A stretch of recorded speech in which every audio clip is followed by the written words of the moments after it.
What's up, guys? Welcome to Off the Great Wall, and today we have another special segment with... It's me again, Felicia. And it's Mia. And it's Mike.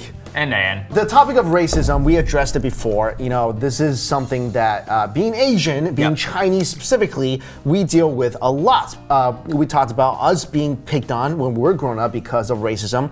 But let's kind of turn the table a bit. Let's let's talk a little bit about the inner working, let's say, of the Asian population around the world.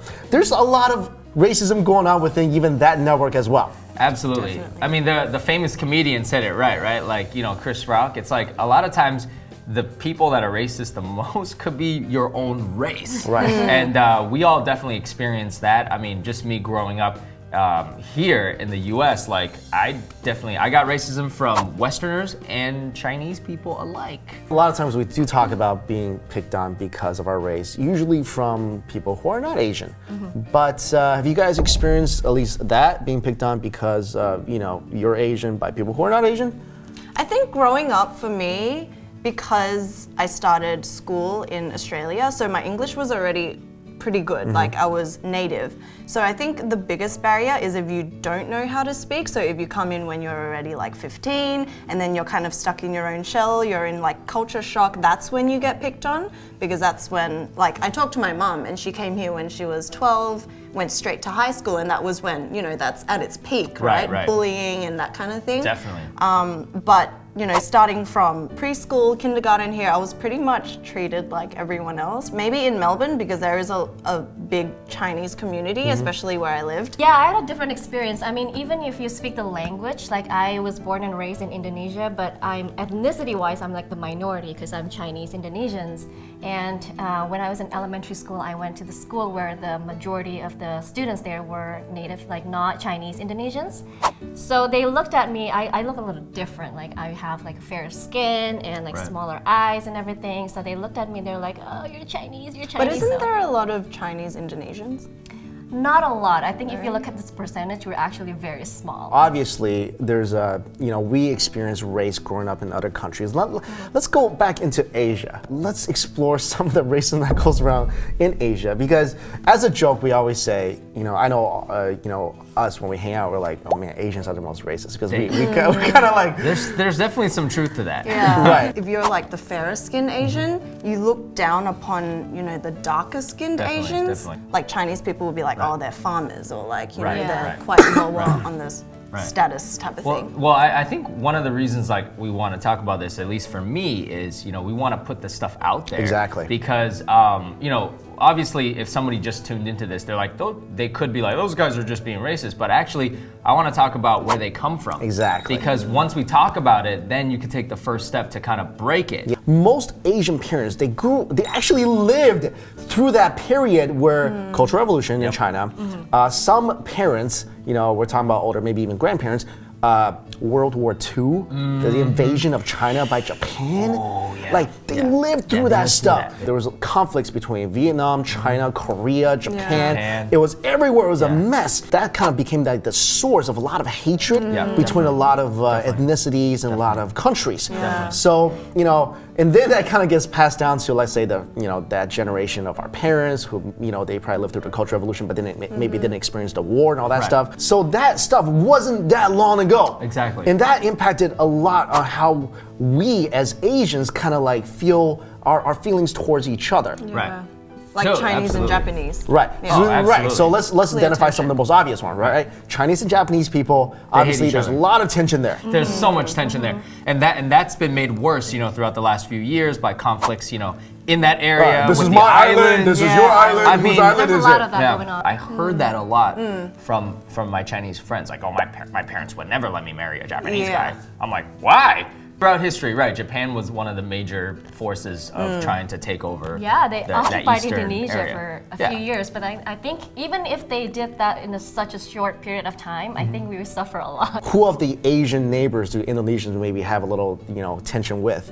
Right now, I think it's Malaysia. I don't know why. I think they have similar cultures. So Is they it a kind power type of thing? Yeah, they kind of take, you know, this is my culture. Oh, then the other guy is saying, oh no, this is mine, because they're so similar. So Right. they kind of claim at each other's. Yeah, You know. and I think two reasons. One, mainly it came from the Cultural Revolution. I think because the government basically forces you to like protect yourself.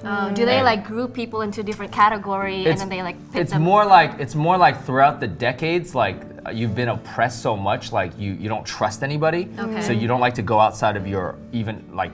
Let's not even talk about Asians. You don't even like to go outside of your own, like where you're from. And also, I think because China has over 50 ethnicities, and even those ethnicities has sub-ethnicities, people don't realize that that's almost like a whole different culture. Yeah. You can go from one province to the other, and it's so different. Yeah, So it's just because it's so diverse. it's so diverse. In Asia, right, Chinese people are kind of looked down upon. Because Chinese mainland people are kind of looked down upon, mainly because like stupid tourists that kind of do stupid things. So basically, you know, there's a lot of stereotype about, okay, Chinese people are just like no manners, this and that, this and that. And that's not everybody, but also it's kind of, the bad apples kind of give it a bad name. Exactly. Then we go into China, where even Chinese people in China kind of hate each other. Slamming on themselves. Absolutely. Right? If you go to Chinatown right now, and I can tell you this because I work down there a lot. For example, they'll be like, this street and this street, that's the Fujianese part. This street and this street, that's the Cantonese part. This street and this street, that's a Wenzhounese part.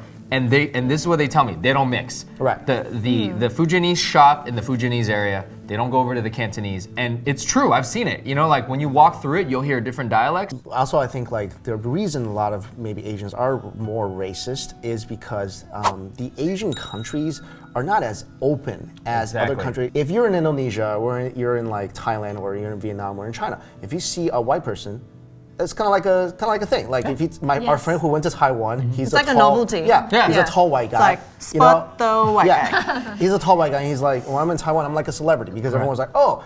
What does that tell you? That tells you that we as a race in general, we as an ethnicity in general, or each different countries, we just don't, we're not as used to, you know, seeing other cultures. Even look at like Chinese dynasties, like throughout the ages, like it took them a while to open up trade. Because we just felt like we never needed help from anywhere else. You know, we were a self-sufficient country. Right. Parents is probably the #1 effect on a child in terms of how they view other people.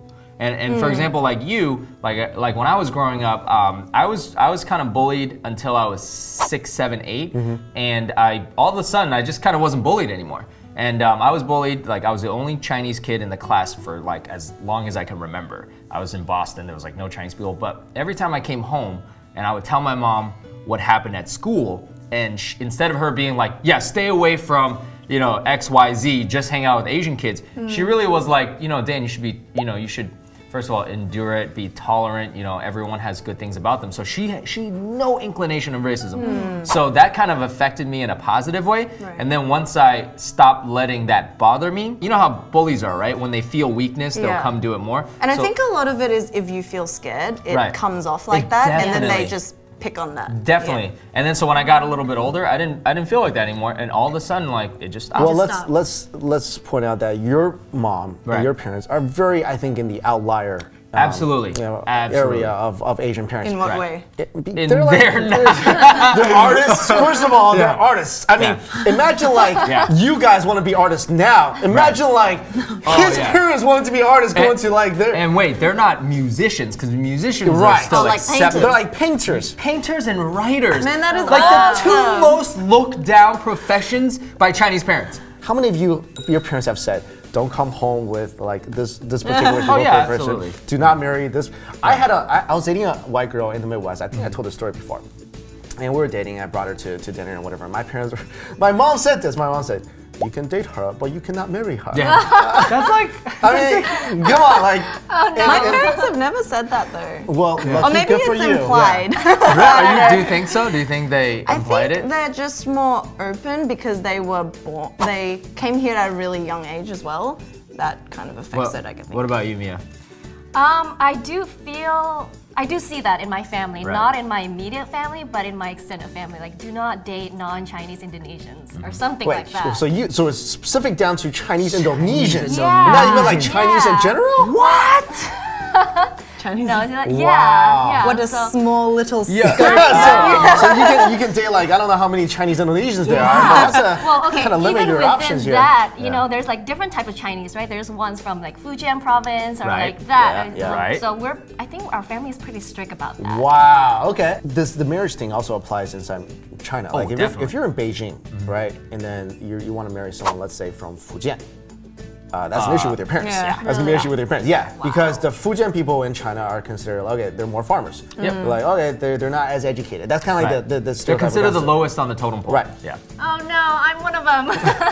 Well, it's nothing. Okay, look, that's all perspective Yeah. from that generation. Exactly. And it's kind of like, but if you go to China, that's the case. Even like the northern people are like, oh, you want to marry someone from the south? Right. There's that divide as well. There's that Right. racism as well. It's interesting, like, does that reflect in Western culture? Like, are there Yes, it levels? does. It does. Because, okay, look, if you think about the U.S., right? Right. All right, so the U.S. has the Midwesterners, Right. The West Coasters, Yes. West but Coast, then who does East most Coast. people look down upon? Okay, hillbillies, and Oh, yeah. rednecks, right? Right. So did we just say that Fujianese are the hillbillies of China? Okay, look, the reason we brought it to this discussion, first of all, we wanted to make sure that, let's put it out there. Yeah. Let's not be afraid to talk about this Absolutely. stuff because it is sort of getting better with Right. each generation because we are definitely not our parents. Exactly. Our kids are definitely not their grandparents or even us. Right. And as the world becomes And more merged, globalization. exactly. Yeah, we're exposed to like different cultures. We're Right. like used to it now. Right. Because to me, like, it's okay to say, hey, Mike or whoever, I know you guys grew up a little differently, and maybe I don't exactly relate to that. But I accept you as a person. But it's another thing to Oh, just thank you. Right. But it's another thing to be racist and be like, oh, don't talk to Mike. You could date him, don't marry him. All that kind of stuff. Or make generalizations like, oh, his family's I from think the it's South. nature versus nurture, right? Absolutely. A lot to do with it. Absolutely. So, like you said, we're already getting better. Like, Right. you didn't experience that much. I didn't experience that much. You experienced some, but we're well into our adulthood now. Absolutely. So I think we can make a huge difference. That's one of the reasons why we talk about it, because when I go to Chinatown, it is so prevalent. I'm like shocked because it's New York City, and I'm like, this shouldn't really be like this anymore, but it still is. So we gotta talk about it. Yeah, anyway, guys, so don't be afraid to address this topic. Definitely. Let us know your thoughts in the comments below. And thank you both for joining us. If you haven't already, check out Felicia's new channel. Mia will have a channel soon, so we'll put hers up when we get that information. All right, thanks for watching, everybody. See you Bye. later. Later.